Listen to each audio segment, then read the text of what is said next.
Bonjour à tous, heureux de vous retrouver sur le plateau de Vitamine B pour une nouvelle émission ensemble. J'accueille sur ce plateau aujourd'hui Emmanuel Zillier. Bonjour Emmanuel. Bonjour Sylvain. Est-ce que tu vas bien? Oui, je vais bien, merci. Voilà. Tu es quelqu'un qui a fait beaucoup de choses différentes dans ta vie. Quels sont un peu tes dons, tes talents finalement? C'est vrai que si on était dans un entretien d'embauche, j'aurais un petit problème à cette question, à répondre à cette question. J'ai fait un apprentissage de dessinateur en génie civil et j'ai travaillé 3 ans comme dessinateur. Mais je n'étais pas très à l'aise entre deux fers de béton armé. Et mon patron l'a vu, mais plutôt que de m'enfoncer et de me virer, il m'a dit « mais qu'est-ce que tu aimes faire ?» Et en fait, j'aimais bien dessiner, ça c'est une certitude. Oui. Et je dessine assez bien à main levée. Et du coup, j'ai postulé, il m'a aidé à postuler comme dessinateur archéologue sur la NCS Transjurane, donc pour l'Office du patrimoine historique du canton du Jura. Et j'ai rejoint ces services pendant une petite dizaine d'années où j'ai dessiné des objets archéologiques, des silex, tout ce que l'on trouvait à l'époque sur le tracé, participé à des publications, j'ai fouillé également.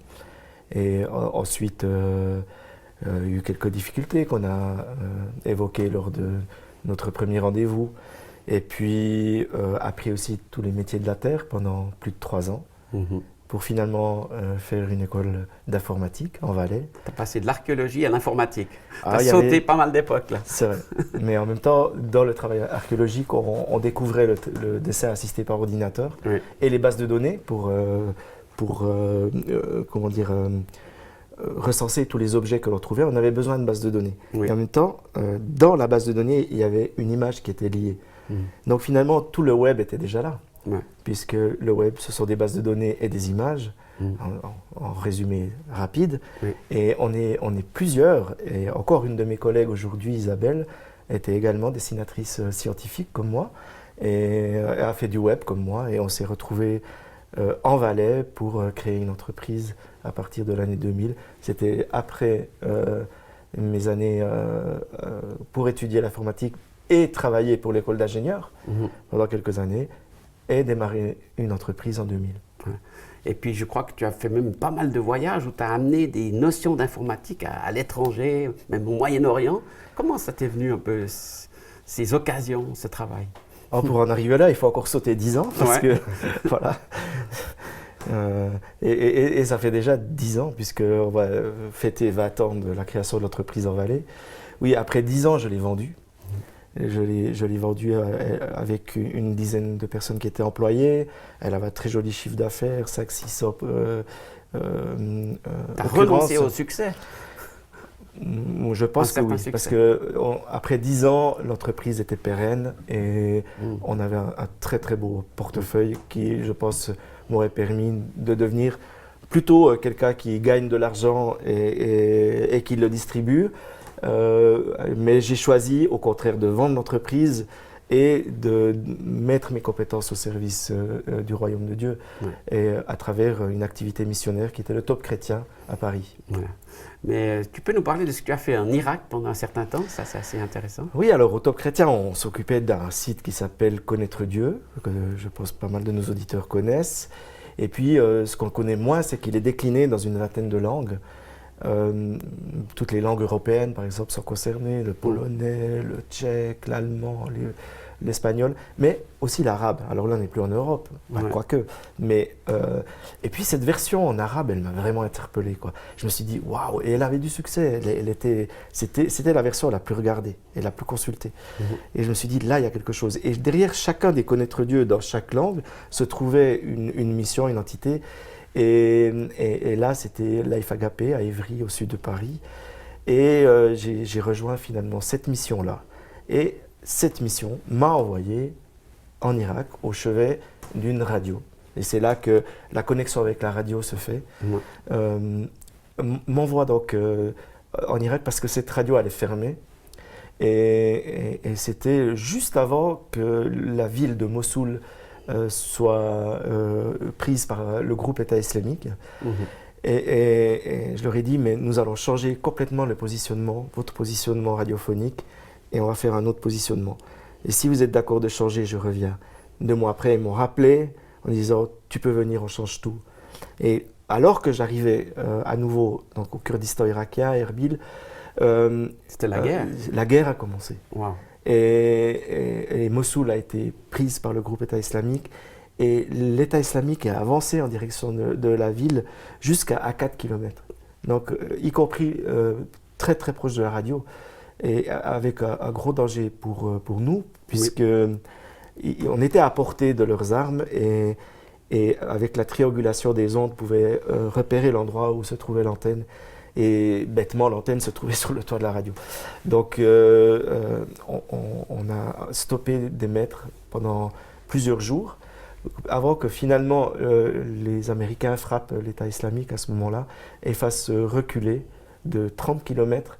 Et là, on n'avait plus trop de danger pour moi. Par contre, on a assisté à un afflux de réfugiés. Oui. Une chose dont je me souviendrai toute ma vie, forcément, parce que tous ceux qui n'ont jamais connu un pays en guerre ne peuvent pas imaginer ça. 1 million de personnes, et là, c'était des chrétiens et des yézidis, donc des zoroastres, et qui arrivaient dans cette ville dans le dénuement le plus total. Et qui étaient qui exprimaient des besoins immenses. Et comme c'était des chrétiens, ils sont venus frapper à toutes les portes où il y avait des croix, soit sur le toit, soit sur la porte, en disant nous avons besoin. Et ce que cela a provoqué du côté des chrétiens, c'est que les chrétiens ont commencé à travailler dans l'unité, alors qu'ils ne se parlaient pas. La solidarité est arrivée. Exactement. Grâce à la radio. Grâce à la persécution, grâce aux réfugiés. Et la radio, elle, s'est transformée en une radio pour les réfugiés. Donc, ce n'était pas de dire le message chrétien, de le publier et de dire Jésus est le chemin, la vérité et la vie. Ils étaient, je ne pense pas, même en l'état, aptes à recevoir ce message-là aussi directement. Par contre, nous incarnions, nous tâchions d'incarner le message de l'Évangile pour eux. C'est-à-dire ce qu'on dit un évangile intégral ou une mission intégrale. C'était d'être quelqu'un pour eux. C'était de les orienter sur des centres de soins, sur des pharmacies. Certains décédaient parce qu'ils n'avaient pas les médicaments pour le diabète, tout simplement, ou les médicaments pour le cœur. On les orientait sur des pharmacies. Une pharmacie mobile a été créée, clinique mobile, etc., etc. Et en étant quelqu'un pour les réfugiés, ils se sont dit, mais pourquoi tu fais ça pour moi? Et on dit, on fait ça pour toi parce que quelqu'un derrière moi, m'a demandé de le faire pour toi. Donc, tu as cherché toujours à appliquer l'Évangile, en fait, dans ces situations. L'appliquer, l'incarner. L'incarner, voilà. L'incarner, c'est-à-dire plus que de le dire, l'être et le faire. Et tu as choisi un verset à partager avec nos spectateurs aujourd'hui, c'est lequel? Alors, c'est Joël 4, 25. Voilà. Je vous remplacerai les années qu'ont dévoré la sauterelle, le grillon, le criquet et la chenille, ma grande armée que j'avais envoyée contre vous. Quelle histoire étonnante. Quel rapport. Des chenilles et des sauterelles. C'est ça. Bon, ceux qui ont peut-être écouté le premier épisode de ce Vitamine B qui me concerne, savent d'où je viens, c'est-à-dire de nulle part. Un brisement total dans ma jeunesse, les services sociaux, plus d'argent, plus de relations, la famille très loin, vraiment zéro. Et de là, Dieu est venu à ma rencontre et la reconstruction s'est faite. C'est-à-dire que de ce brisement complet, les choses ont commencé à se remettre dans l'ordre. Mais au moment où j'abandonnais les addictions, j'étais endetté à hauteur de 120 000 francs suisses, ce qui peut paraître relativement peu de choses aujourd'hui, quoique. À l'époque, ça a été quand même beaucoup plus. Et moi, j'avais de la peine à revivre, déjà avec cette dette, mais aussi avec tout le tort que j'avais commis autour de moi. Et il fallait que tout ça se répare. Et vous savez, n'importe qui nous regarde et qui connaît les problèmes d'addiction ou d'autres problèmes, où des choses se sont passées difficilement dans leur vie, vont tenir le même discours, vont dire combien d'années j'ai gâché. Toutes ces années que j'ai gâchées. Donc, regarde ces années que j'ai. Qu'est-ce que j'aurais pu faire si j'avais été bien pendant les 10 années de 20 à 30, si j'avais été un gars super et tout. Qu'est-ce que j'aurais fait pendant ces années-là? Ce verset, tu l'identifies à ta vie, en fait. Complètement. Tu le lis comme un scanner. Complètement, parce que j'étais là à pleurer en regardant derrière moi et en regardant toutes les années que j'avais gâchées. Ouais. Je découvrais des talents. J'avais un talent pour l'informatique, j'avais un talent pour ci, pour ça. J'avais un talent pour manager. Je ne savais même pas ça. Et quand on m'a dit créer une entreprise, je me suis dit, mais pas moi, un autre, mais pas moi. Et on m'a poussé à le faire. Et on m'a encouragé, on m'a coaché. Ouais. Et on y est arrivé, y compris à employer du monde. Et alors que moi, je regardais le passé Oui. en disant, voilà, j'ai perdu les années. Mais non, Dieu redonne les années que les sauterelles ont dévorées. C'est-à-dire, si tu en as mangé 10, Mhm. il t'en donne 10 à la puissance 2.